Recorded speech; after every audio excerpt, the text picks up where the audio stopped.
그 저희 교회가 어디 그 소풍을 가면 그 꽃을 보러 많이 가요. 꽃을 보러. 그래서 뭐 온실도 가고 많이 가는데 나이가 들면서 꽃이 좋다 그래요. 꽃이 좋다 그래서 저도 이제 꽃 보는 게 좋은데 꽃 보면 아주 얼굴이 환해지잖아요. 그러니까 여러분도 옆에 있는 분을 볼 때 꽃보다 아름다운 분을 보니까 찡그리고 보면 안 되죠. 꽃을 보면 얼굴이 환해지는 것처럼 다시 한번 인사 나눌까요? 환한 얼굴로 꽃보다 아름답습니다. 옆에 배우자들이 있으면 더 환하게 웃어야죠. 아유, 내 꽃보다 아름다운 내 남편, 아내 이렇게 인사하면 더 좋았을 것 같아요.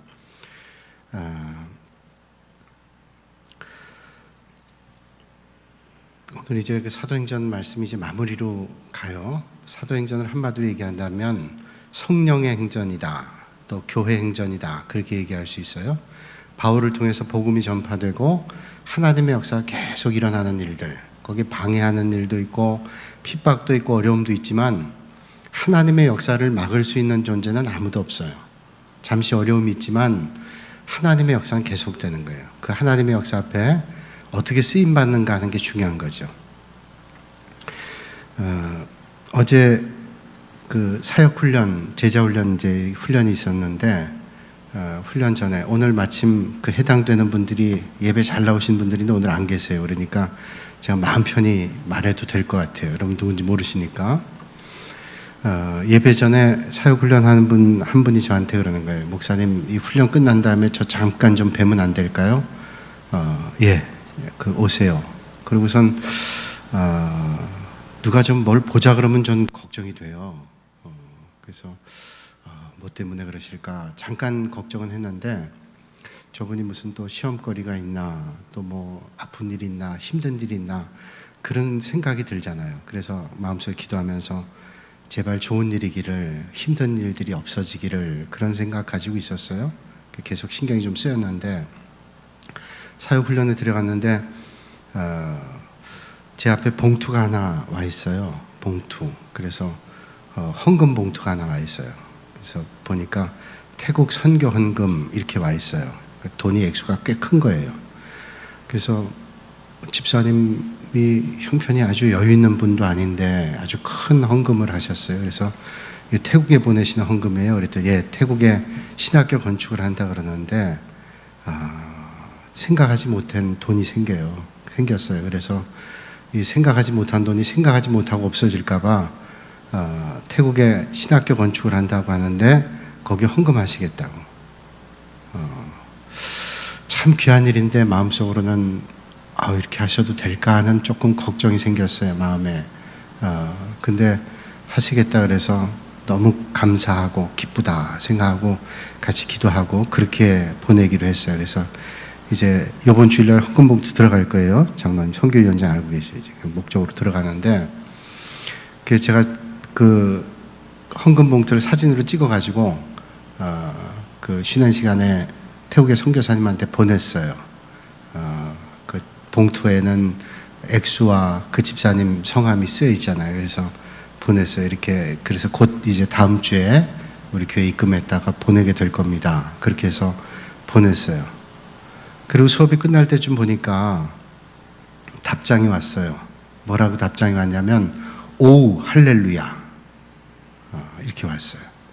그래서 그러고선 그 다음에 이어 이렇게 쭉 설명이 있는데 뭐냐면 어제 이제 신학교 건축을 본격적으로 하기 위해서 이제 시작하는 예배를 드리고 건축위원들이 회의를 했는데 시작하는 비용 가운데 저희가 보낸 그 액수만큼 딱 부족했대요. 그 제가 액수를 말하고 싶은데 그 액수를 제가 안 얘기할 거예요. 그 액수만큼이 딱 부족했대요. 이게 하나님이 하시는 거구나 하는 생각이 들었어요. 야, 이게 하나님이 하시는 일이지. 그런 일들 제가 우리 교회에서 많이 경험했어요. 어떤 분이 생각지도 못했던 분이 아주 큰 돈 헌금했어요. 새벽에. 그 새벽에마다 기도할 때 선교지를 위해서 기도할 때마다 생각했던 분이 작정을 하시고 있다가 헌금하신 분도 계시고. 근데 그걸 이제 제가 또 봉투를 찍어서 보내드리니까 정말 하나님 하신 일이 너무너무 놀랍다고 그런 얘기를 하시는 걸 제가 많이 경험했어요. 선교하는 일들을 통해서. 이게 하나님이 하시는 게 틀림이 없다는 생각이 들어요. 그래서 제가 수업이 끝나기 전에 같이 공부한 분들에게 이게 뭐 나쁜 일도 아니고 누구 자랑하려고 하는 것도 아니고 하나님께서 믿음의 사람들을 통해 역사하시는 거니까 우리가 같이 은혜 받는 거 좋잖아요. 그래서 하나님께서 이렇게 역사하신다고 딱 그 액수만큼 모자랐는데 하나님께서 그걸 채워주셨다고 참 정말 전율이 일어날 만큼 그렇게 감사한 마음이 드는 거예요. 이게 하나님이 하시는 일이지 않겠어요?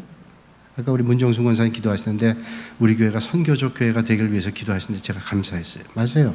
하나님께서 우리에게 맡겨주신 본질적인 일들 하면 하나님께서 그 일을 하는데 채워주시는 게 틀림이 없어요. 그래서 아주 그냥 은혜가 충만한 그런 시간 가졌어요. 야, 이게 하나님 하시는 거구나. 그 불교 나라에서 신학교가 세워지고 이제 많은 영혼들이 주님 앞에 돌아오는 신학생들이 이제 주의 종들이 세워지게 되고 그러면 훨씬 많은 믿음의 사람들이 생겨나게 될 거 아니에요. 너무 감사했어요. 이제 끝난 다음에 저를 찾아오시겠다고 하는 분이 오셨어요. 그분이 또 가방을 뒤적뒤적 하더니 봉투를 2개를 내놓으세요. 이건 뭐예요? 그랬더니 사실은 제가 그걸 준비했는데 똑같은 액수.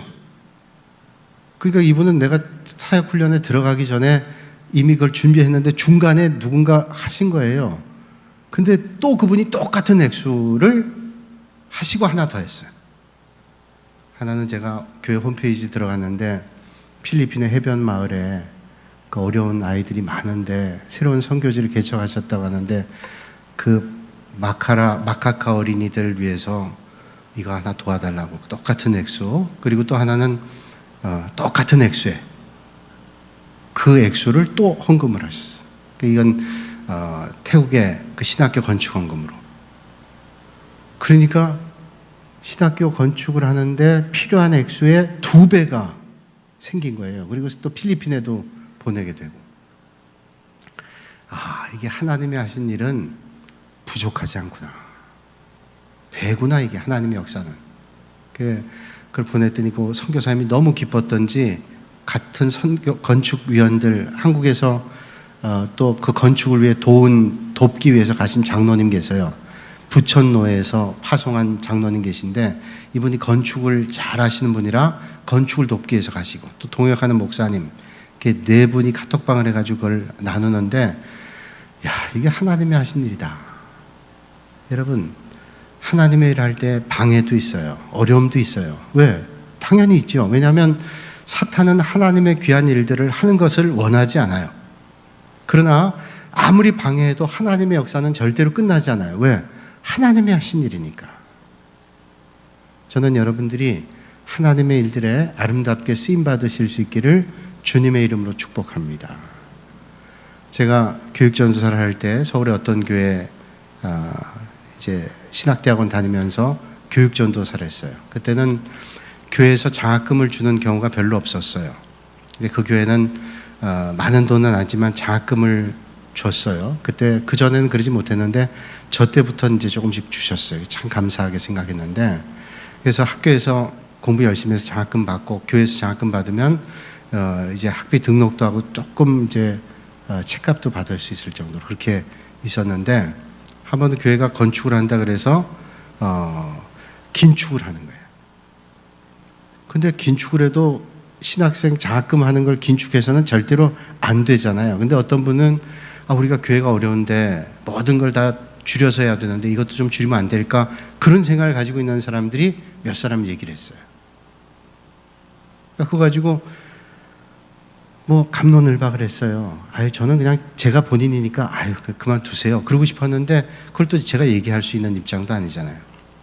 근데 집사님 한 분이 일어나시더니 그분 저하고 뭐 친한 분도 아니고 제가 그렇게 그분이 말씀 많이 하는 분도 아닌 줄 알고 있어요. 일어나더니 그런 말씀을 하시는데 너무 제가 깨달았고 배웠어요. 그분이 이런 말씀 하시는 거예요. 하나님의 종으로 세움 받을 때에는 하나님께서 쓰시기 때문에 하나님께서 모든 걸 공급하세요.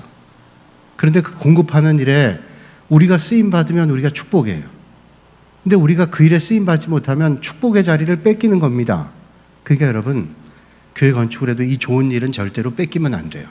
그러니까 우리가 다른 건 줄이면 몰라도 그 계속 신학생들 돕고 또 우리 전사님 돕는 일들은 절대로 그만하면 안 됩니다. 오히려 더 늘려서 해야 됩니다. 그러니까 교인들이 그 말 듣고 감동을 했어요. 아멘. 맞아. 이게 하나님의 법이야. 여러분 생각해 보면 우리가 하나님의 귀한 일을 할 때 절대로 그 귀한 일을 뺏기면 안 돼요. 내가 그 귀한 일을 내가 뺏기면 축복의 자리를 뺏기는 거예요. 여러분들이 하나님의 귀한 일들을 뺏기지 않고 잘 하셔서 여러분들의 복의 자리, 은혜의 자리, 더 많은 축복의 자리에 서실 수 있기를 주님의 이름으로 축원합니다. 이게 하나님의 법이라는 거예요. 제가 왜 이런 말씀 드리는가 하면 바울이 선교 사역을 할 때 어려움이 많았습니다. 아마 그냥 보통 자연인 같다면 그렇게까지 힘들게 하고 싶지 않았을 거예요. 사리 사역 때문에 한 것도 아니고 오직 복음을 전하기 위해서 그가 가지고 있었던 모든 권리를 다 포기합니다. 로마 시민권도, 자기가 배웠던 학문도, 율법의 지식도 다 배설물처럼 여기고 오직 복음 전하는 거예요. 그것 때문에 핍박을 당하기도 하고 누명을 쓰기도 하고 죽음의 위협을 당하기도 해요. 그러나 하나님의 귀한 일들을 감당하는 그 축복을 뺏기고 싶진 않은 거예요. 그래서 그 일을 하는 겁니다. 사도행전 이제 말미로 갈수록 이제 얼마 안 남았잖아요. 바울이 복음 전하면서 당하는 여러 가지 어려움들이 계속 이야기되고 있습니다. 오늘도 그런 연속성 선상에 있는 말씀인데 이제 벨릭스라고 하는 가이사랴 총독이 떠나고 난 다음에 베스도라고 하는 총독이 왔어요. 총독이 이제 심문을 하죠. 그 전에 더둘로스라고 하는 변호사를 사서 벨릭스에 안 돼가지고 결국 2년 동안 재판이 지연됩니다. 그래서 이제 안 되겠다 싶어서 대제사장 또 그 이제 바리새인들 이런 사람들이 가서 바울을 다시 한번 송사하는 거예요. 이제 재판을 하는 겁니다. 그 재판의 과정에 여러 사람이 등장해요.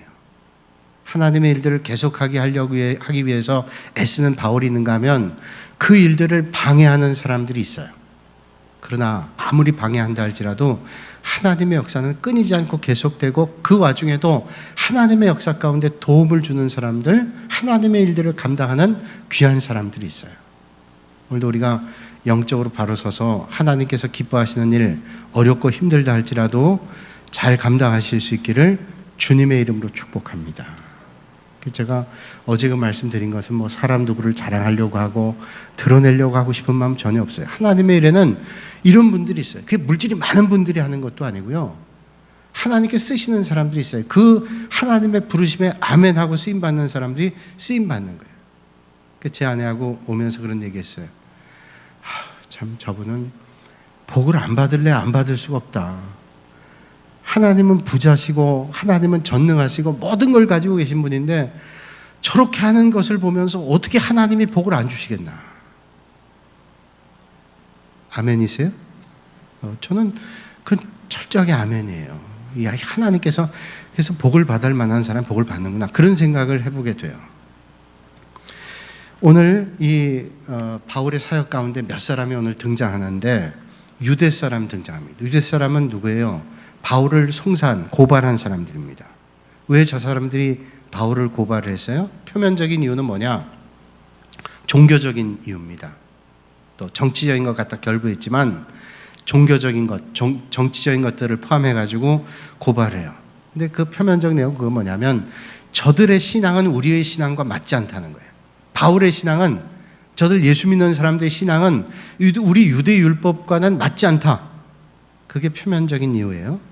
근데 내면적인 이유는 뭐냐면 그런 신앙적인 것도 아니에요. 사실은 시기와 질투입니다. 미운 거예요. 바울이 미워요. 그러니까 바울이 밉고 싫으니까 표면적인 다른 이유를 내가지고 고발한 거예요. 유대인 입장에서 이방인들이 자신들과 똑같이 구원받는다는 것은 도저히 받아들일 수가 없는 일입니다. 그래서 질투의 마음을 넘어서 증오심이 생겼어요. 바울을 그만 내버려두면 안 된다. 미운 마음이 증오가 됐어요. 그래서 죽여버려야지. 없애버려야 우리의 세상이 된다. 이렇게 생각한 거예요. 바울이 전한 복음이 만약에 옳다 그러면요. 바울이 전한 복음이 맞다 그러면 예수 그리스도를 저들이 죽였잖아요. 그러면 누굴 죽인 거예요? 예수님을 죽였다는 것은 메시아를 죽인 거예요. 그러니까 메시아를 죽였다는 건 자기들이 받아들일 수가 없는 일이니까 바울이 전한 복음을 받아들일 수 없어요. 그러니까 이건 도저히 받아들일 수 없는 겁니다. 그러니까 같이 할 수가 절대로 없는 거예요. 그래서 그걸 부정하기 위해서 메시아 죽인 것 인정할 수 없으니까 바울도 죽여야 되겠다는 거예요. 그런 마음이 그들에게는 팽배했다는 겁니다. 자, 여러분, 무릇 사람들은 잘못한 일을 옳다고 증명하기 위해서 더 많은 잘못을 범할 때가 있어요. 내가 잘못했는데 그 잘못한 일들을 잘못했다고 하지 않고 증명하기 위해서, 올바르다 하기 위해서 더 잘못된 걸 얼마나 많이 하는지 몰라요, 사람들이. 그걸 덮기 위해서. 유대 사람들이 그런 사람들이에요. 또 등장한 사람이 있어요. 베스도라고 하는 로마의 총독입니다. 우리가 지난 시간 말씀을 좀 떠올려 보면 벨릭스는 형편없는 정치 추구했던 그런 사람이었다면 베스도는 그래도 벨릭스보다는 사리 분별하고 그래도 조금 생각이 있는 사람이 베스도라는 사람이에요. 근데 여러분, 이 권자의 자리에 있는 사람들은 항상 그 정치적인 욕망이 있는 겁니다. 그래서 여러분, 정치를 할 땐 조심해야 돼요. 올바른 정치를 하기 위해서는 꾼이 되면 절대로 안 돼요. 정치의 자리에 들어가서 정치는 필요합니다. 어디서나 나라에서 정치, 어떤 공동체 정치가 필요해요. 근데 그 정치를 할 때 섬기는 마음으로 해야지 이게 자기가 어떤 권세를 누리거나 권력을 갖기 위해서 하면 절대로 안 돼요. 교회도 마찬가지입니다.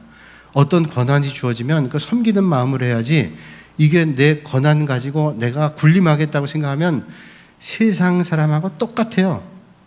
세상 사람도 권력을 잡을 때는 섬기려고 한다 그러잖아요. 하물며 예수 믿는 사람들은 권력을 갖는다고 하는 것은 그 권력은 뭐예요? 하나님의 나라를 위해서 섬기는 권력이에요. 그러니까 여러분, 교회에서 어떤 직분을 갖는다, 직분이 무거워진다 그러면 그 섬기는 자리입니다. 섬기는 자리. 그러니까 평신도보다 일반 성도들보다는 집사가 조금 더 섬기는 자리에 있는 거고, 집사보다는 또 권사 안수 집사가 그보다는 또 장로님들이 더 섬기는 자리. 섬기는 마음으로 하면 하나도 문제가 없어요. 근데 문제는 뭐냐면 그걸 권력으로 생각하면 이때부터 이게 왜곡되기 시작하는 거예요. 제가 노예 정치하려고 하는 분들 보면 제가 알고 있는 목사님들한테 꼭 얘기를 해요. 정치는 분명히 필요합니다. 그런데 꾼은 절대로 되지 마세요. 그러면 꾼이 되면 본질은 떠나고 그 권력의 주변에서 그걸 맛보기 시작하면 신앙도 뭐고 없어요. 형편없어져요. 그건 너무 보기 싫어요. 장로님이든 목사님이든 그게 너무 보기 싫어요. 그 하나님 기뻐하시지 않는 일이에요. 그래가지고 천국 가겠다는 생각이 들 때도 있어요. 차라리 안 하고 예수님 잘 믿어서 천국 가는 게 낫지 형편없는 정치꾼이 돼가지고 하면 어떡하겠어요. 그래서 저는 그렇게 하지 말라고 그래요. 저는 그럴 자신이 없어서 아예 정치 근처도 안 가지만 누군가 정치는 해야 돼요. 근데 올바로 해야 돼요. 그래서 요즘에 가끔 그런 생각해요. 야, 이렇게 하면 악화가 양화를 구축하는 것처럼 잘못된 것들이 올바른 것들을 다 변질시킬 수 있겠다. 그래서 올바른 생각을 가지고 있는 사람들이 그 자리에 들어가야 되겠다. 그러니까 여러분, 아유, 저건 너무 더러워서 안 돼. 내가 피해야지. 그런 생각도 있지만 잘못된 곳엔 여러분들이 들어가서 빛과 소금이 돼야 돼요. 그래서 어두운데, 아니, 나 어두운데 저 안 가. 그러면 악화가 양화를 구축한다니까요. 자꾸 잘못된 게 모든 걸 주도해버려요. 그러면 어떻게 해요? 안 되는 거예요. 그러니까 잘못된 곳에 정말로 올바른 생각과 신앙을 가지고 있는 사람이 들어가서 빛을 밝혀야 돼요. 소금이 돼야 돼요. 그래야 변화가 되지. 아이고, 저 더러워. 냄새나. 나도 가면 냄새 날 거야. 그 정신 똑바로 차려야 돼. 그런 데 갈 때는 하나님 앞에 기도하면서 나는 혹시 분별하지 못해서 그냥 휩쓸려 버리지 않도록 정신 똑바로 차리고 빛이 되는 거에 들어가서. 그럴 때 여러분, 세상이 변화되지 않아요? 그래야 종교개혁 500주년 맞이해서 마틴 루터가 개혁을 했던 것처럼 우리 리포먼트 처치라고 하는 개혁교회는 날마다 개혁하는 교회가 되어지지 않겠어요? 그러기 위해서는 용기도 필요해요.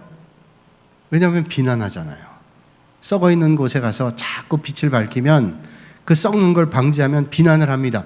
야, 넌 뭐 별나라에서 왔냐? 비난해요. 여러분, 하나님의 나라를 위해서 비난받는 게 뭐 두려워요? 누군가 조롱한다고 그게 뭐 조롱이 그 두려워요. 두려워도 하나님을 의지하고 가는 거예요. 여러분, 아무리 복음의 역사를 방해하는 그 일들이 바울의 사역에 있었지만 바울의 역사가 그치지 않았어요. 하나님께서는 또 돕는 동역자들을 통해서 하나님의 일들을 감당하게 하고 하나님의 나라를 이루게 했다면, 여러분 오늘도 마찬가지예요. 오늘도 여러분들이 그런 하나님의 나라를 위해서 아름답게 쓰임 받으실 수 있기를 주님의 이름으로 축원합니다. 여러분, 저건 냄새나 썩어. 저도 한땐 그렇게 생각했거든요. 이젠 그러면 안 되겠다. 그러다 보니까 이게 형편없어지게 된다. 그러면 힘들어도 들어가야 돼요. 그래서 자꾸 소리를 내는 거지. 그렇게 하면 안 된다. 그러면 그건 올바른 신앙이 아니다. 그렇게 해서는 안 됩니다. 누군가 얘기를 해야죠. 내버려 두면 형편없어지는 거예요. 잘못되는 거예요. 바울이 자기가 힘겨웠다고 그만뒀더라면 복음의 역사는 그만큼 늦춰졌을 거예요. 바울이 힘들지만 주님을 철저하게 다메섹 도상에서 만난 다음에 그의 삶이 바뀌었잖아요. 완전히 바뀌어서 죽음을 두려워하지 않고 복음을 전하게 됐어요.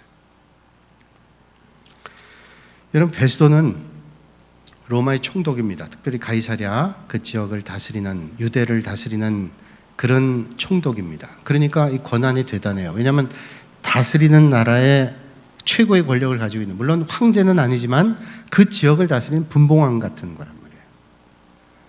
보통 로마가 나라를 다스릴 때 그 정복한 나라에도 자율권 줬어요. 입법, 사법, 행정에 대한 자율권 줬습니다. 그래서 사내들인 공의라는 게 있었잖아요. 그래서 입법, 사법, 행정을 다 하는데 마지막 결정적인 것들은 다 로마가 결정해요. 그 뭐냐면 사형 같은 것은 로마 황제의 허락이 없이는 사형을 못 시켜요. 그러니까 바울을 죽이려고 하니까 이제 로마 법에 이게 적용을 해야 되는 거예요. 크게 문제인 거죠. 그러니까 이 로마 법을 지키는 로마의 총독 베스도의 권한이 이게 속해 있어요. 그러니까 총독의 책임과 권한은 아주 큰 겁니다. 사람 하나를 죽일 수도 있고 살릴 수도 있는 그런 권한이 있어요.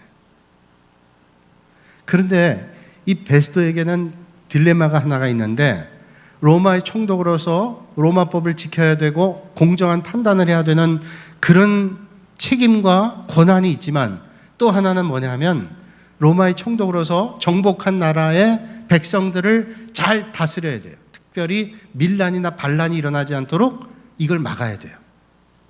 자, 그런데 유대 사람들이 와가지고 바울을 죽이겠다고 그래서 자꾸 소요를 일으키고 그러면 이게 또 한 문제가 생기는 거예요. 공정한 판단을 해야 되지만 그 공정한 판단이 저들에게 마음에 들지 않으면 반란을 일으키거나 소요를 일으키게 된다면 황제에게 이 책임을 아마 묻게 될 거예요. 황제가.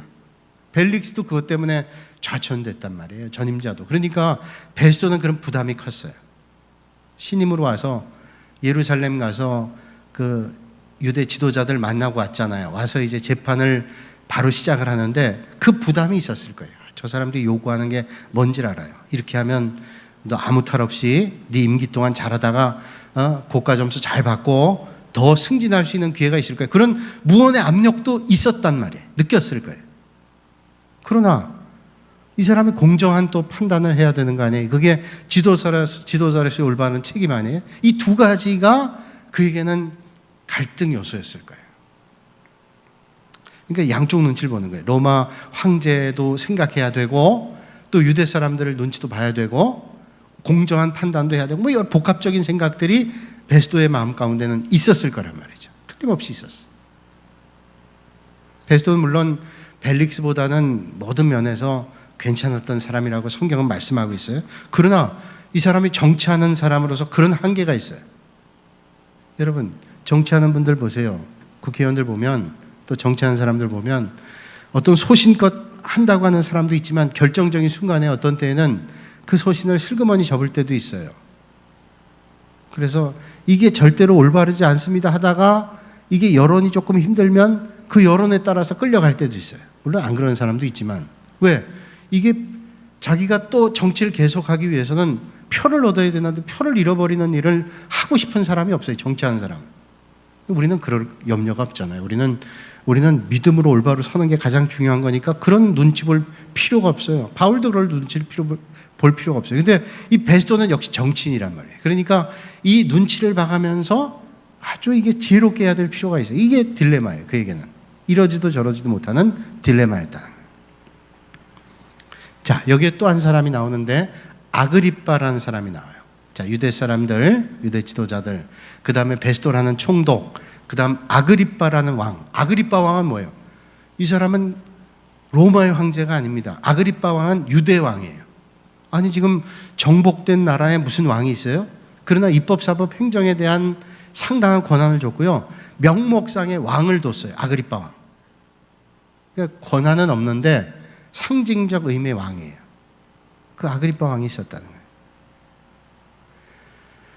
그러니까 이 로마가 아주 지혜롭게 여러 나라를 다스리는데 자율권을 줘가면서 그 우두머리들을 잘 통제해가면서 나라를 다스렸어요. 이게 아주 참 잘 다스렸죠. 그래서 그 군사력으로 제어를 하면서 지도자들을 잘 통제하면 저들을 통해서 모든 것들을 컨트롤할 수 있는 거예요. 좋은 방법이었어요. 아그리빠 왕이 등장해요. 이 아그리빠 왕이 베스도 총독을 예방하는 겁니다. 왜 예방을 해요? 권한을 가지고 있는 사람은 베스도니까 아그리빠 왕도 가서 총독에게, 신임 총독에게 가서 인사해야 되잖아요. 자기가 유대 왕이라 할지라도 지금 최고의 권한을 가지고 있는 저들에 가서 조아리고 인사하는 거죠. 아그리빠 왕이 인사하러 갔어요. 예방하러 갔어요. 그때 그와 함께 갔던 사람이 버니게라는 사람이에요. 오늘 제목이 이러죠. 아그리빠 왕과 버니게 앞에 선 바울. 그러니까 아그리빠 왕과 버니게가 베스도라고 하는 총독 앞에 가서 아련하는 거예요. 근데 아그리빠 왕은 이제 유대 왕인데 버니게라고 하는 여인은 아그리빠 왕의 부인이 아니에요. 이 버니게라고 하는 여인은 이 아그리빠 왕하고는 남매 관계입니다. 남매인데도 항상 이 아그리빠 왕이 갈 때마다 따라다니는 아주 정치적인 여인이었어요. 아주 복잡한 여인입니다. 이 사람에 대해서 초대교회 역사가들이 말하기를 이 사람 좀 아주 그 도덕적으로 형편없는 비난을 많이 받는 사람이었다 그래요.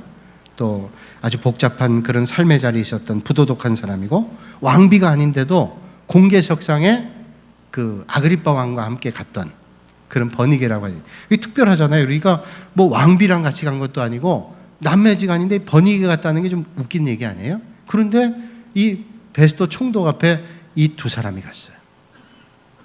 자, 그럼 이제 여러 사람 등장해요. 아그리빠 왕, 버니게, 그리고 베스도, 그 다음 바울을 송사하는, 고발하는 유대 지도자들. 자, 그 사람들만 있었냐면 그 재판의 자리에는 거기에 참관하는 구경꾼들이 있어요. 이게 대단한 재판이니까 사람들이 구경을 많이 왔죠. 그래서 거기 구경한 사람들은 뭐 바울을 지지하는 사람도 좀 있었겠지만 바울이 어떻게 되는 거 보자 하는 그런 사람이 있어요. 어디나 구경꾼이 있어요. 교회도 마찬가지잖아요. 바울을 지지하는 사람도 있지만 바울의 선교를 막는 사람도 있고 구경하는 사람도 있잖아요. 누가 어떻게 되나 보자. 구경하는 사람이잖아요. 이 재판에 구경꾼들이 있어요. 구경꾼들.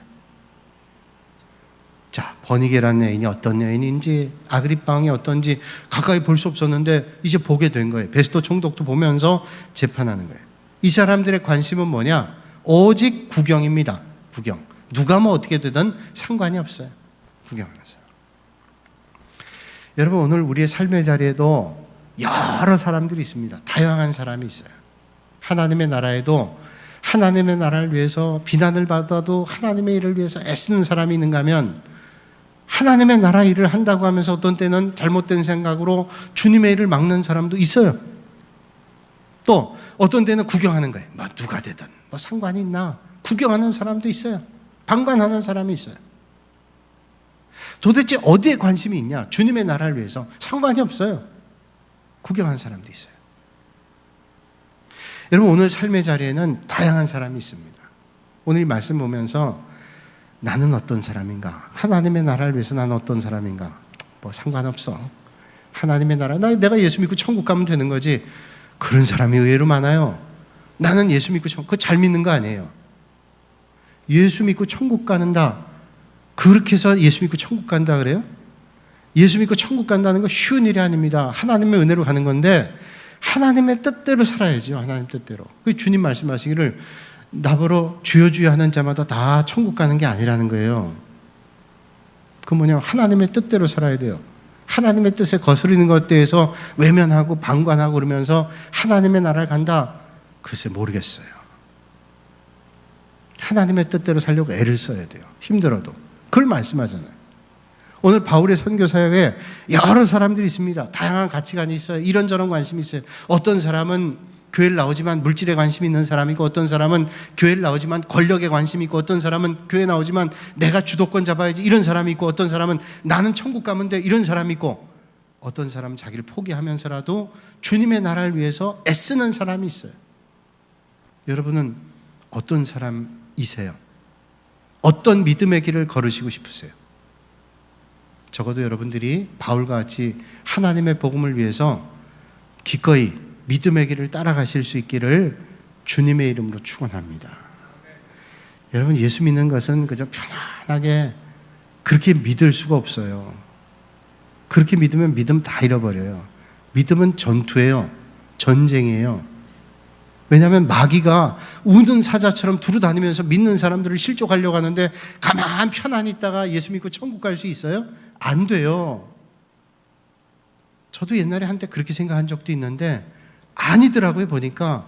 왜냐하면 우리가 잘 믿으려고 하면 잘 믿으려고 할수록 마귀가 시험이 많아요. 우리가 믿음 생활 열심히 하려면 마귀가 더 공격해요. 열심히 믿으려고 하면. 제가 고등학교 동창 대학 다닐 때 열심히 전도했어요. 교회 나왔어요. 그래서 얼마나 기뻤는지 몰라요. 그 친구가 어머니도 전도해서 교회 나왔어요.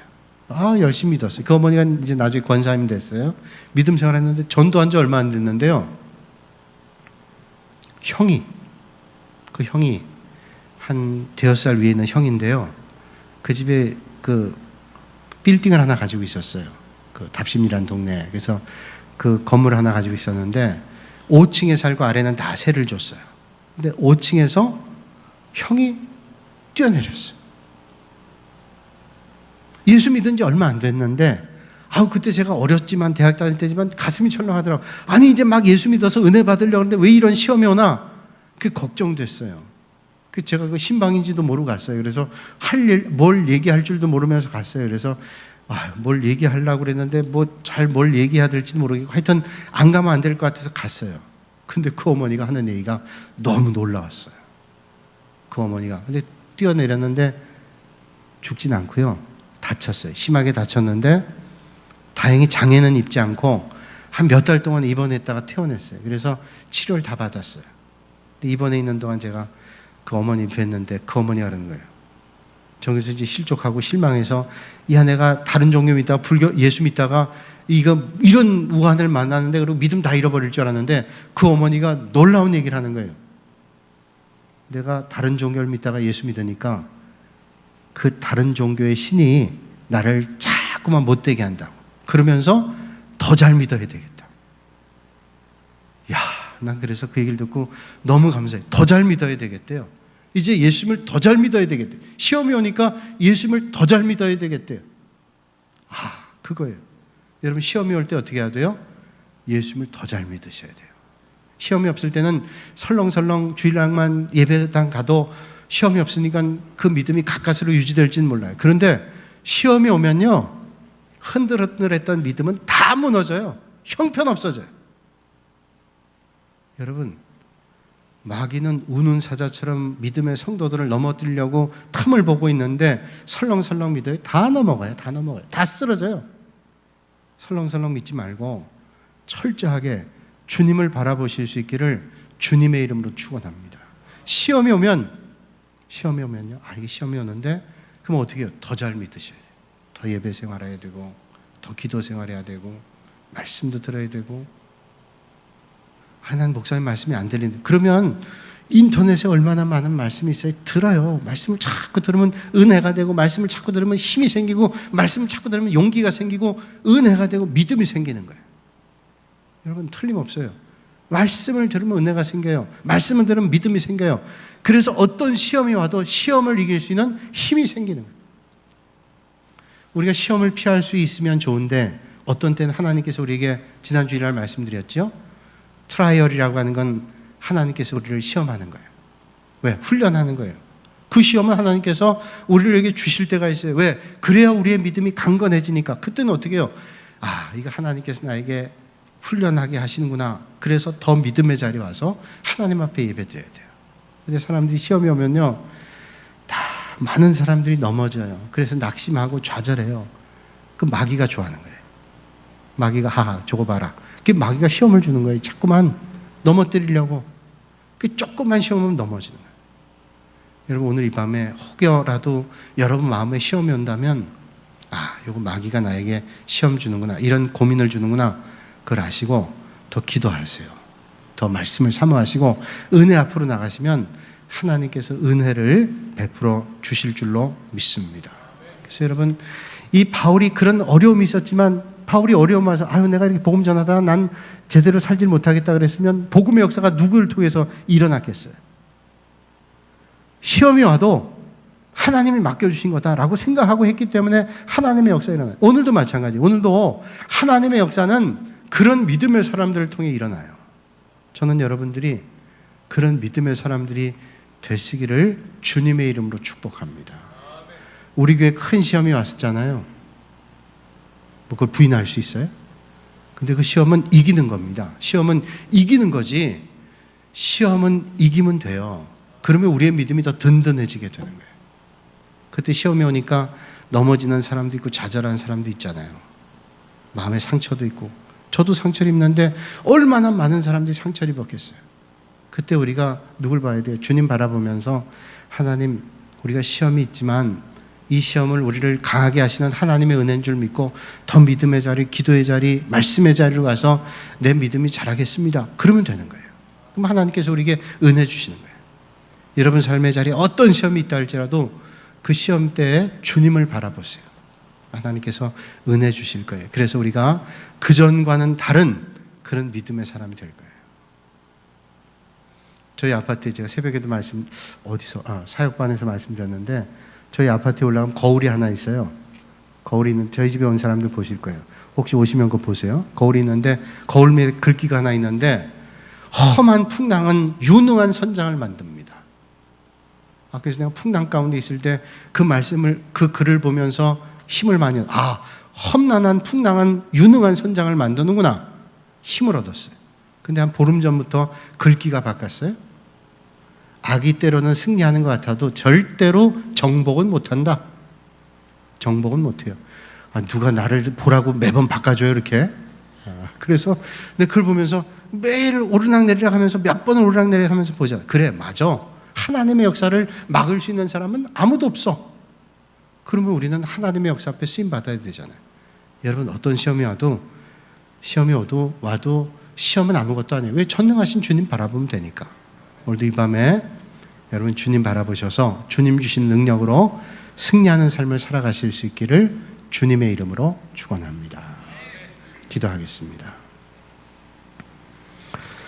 거룩하신 아버지 하나님, 오늘도 이 밤에 저희를 불러주시고 하나님을 예배할 수 있도록 은혜를 주시니 감사합니다. 하나님의 역사 앞에 우리가 요긴하게 쓰임받을 수 있는 믿음의 사람 되게 하여 주시옵소서. 믿음의 길 걸어가는 것이 때로는 힘들 때도 있습니다. 또 시험이 올 때도 있습니다. 그러나 잘 이길 수 있는 능력과 은혜를 주셔서 이 시험의 기회가 오히려 우리의 믿음이 성장하는, 성숙하는 축복의 시간 되게 하여 주시옵소서. 예수님의 이름으로 기도하옵나이다.